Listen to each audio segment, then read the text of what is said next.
বিসমিল্লাহির রহমানির রহিম। আমি শাহেদ, নারায়ণগঞ্জ মহানগর ছাত্র দলের সাবেক প্রেসিডেন্ট এবং মহানগর যুব দলের সদস্য সচিব। আমার এলাকা গ্রাম খানপুর। আর গত 2 দিন আগে খানপুরে যে একটা ঘটে যাওয়া হত্যাকাণ্ডের বিষয়ে বিভিন্ন ধরনের অনলাইন এবং বিভিন্ন পত্র পত্রিকায়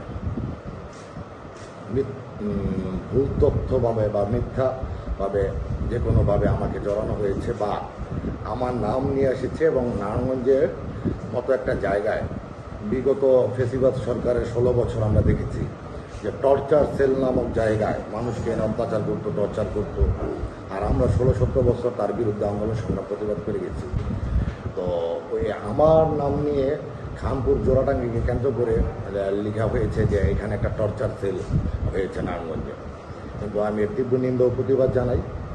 প্রকৃত সত্য এই যে এটা হয়তো আমার একটা গ্রাম, এইখানে আমার কোনো ব্যক্তিগত বা রাজনৈতিক কোনো অফিস নাই এবং এইখানে সিটি কর্পোরেশন থেকে যে অনুমোদন, সে অনুমোদনও আমি নেই এবং সশরীরে বা নিজের নির্দিষ্টভাবে কোনো ব্যবসা আমার এখানে নেই। তা আমি এর তীব্র নিন্দা ও প্রতিবাদ জানাই। হয়তো একটা পক্ষ সাংবাদিক ভাইদের বিভিন্নভাবে ভুল তথ্য দিয়ে মিসগাইড করছে। আমি নারায়ণগঞ্জের সমস্ত সাংবাদিক ভাইদেরকে বিভিন্নভাবে অনুরোধ জানাচ্ছি, আপনারা সঠিকভাবে তথ্য নিয়ে এটা তুলে ধরবেন এবং গত আমার জানা মতে প্রশাসনের বিভিন্ন সংস্থা এসে এটার ভিতরে বিভিন্ন ফুটকুট আছে, বিভিন্ন সিসি ফুটেজ আছে, সব কিছু তারা কালেক্ট করেছে এবং যেহেতু এটা একটা হত্যা, সেটা যে কারণেই হোক, আমি এর সঠিক যে বিচার, বাংলাদেশের আইনি ব্যবস্থায় সঠিক যে বিচার আইডেন্টিফাই করে সঠিক বিচার হোক, সেই দাবি জানাচ্ছি এবং আর যাতে কোনো এই ধরনের ঘটনা নারায়ণগঞ্জের বুকে কথা না হয় সেই দাবিও জানাচ্ছি। সেই সাথে আরও একটা কথা, 5 তারিখ পরবর্তী সময়ে 8-10টা এলাকার মতো আমার এলাকাও মাদকের এক অভয়ারণ্য।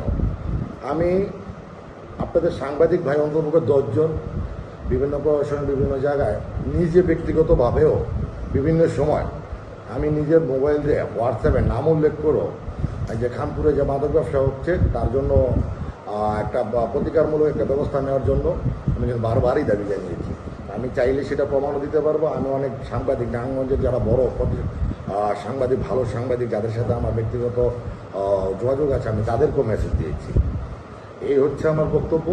আমি এখন রাজনীতি নিয়ে ব্যস্ত। সামনে আমাদের নির্বাচন এবং আমরা সামনে যুবদলের প্রতিষ্ঠাবার্ষিকী 27 তারিখ আমরা যুবদলের প্রতিষ্ঠাবার্ষিকীর উপর নিয়ে কাজ করতেছি।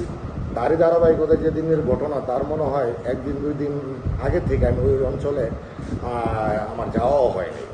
আপনারা বিভিন্ন ফুটেজ কালেকশন করবেন, যে দোষী তাদের যাতে সঠিক বিচার হয় সেই দাবি জানাচ্ছি এবং সেটার জন্য যে কোনো ধরনের সহযোগিতা আমার দল বা এলাকাবাসী হিসাবে আমি ইনশাল্লাহ আমরা আপনাদের সহযোগিতা করতে রাজি আছি।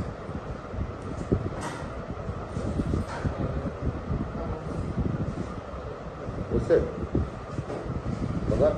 মানে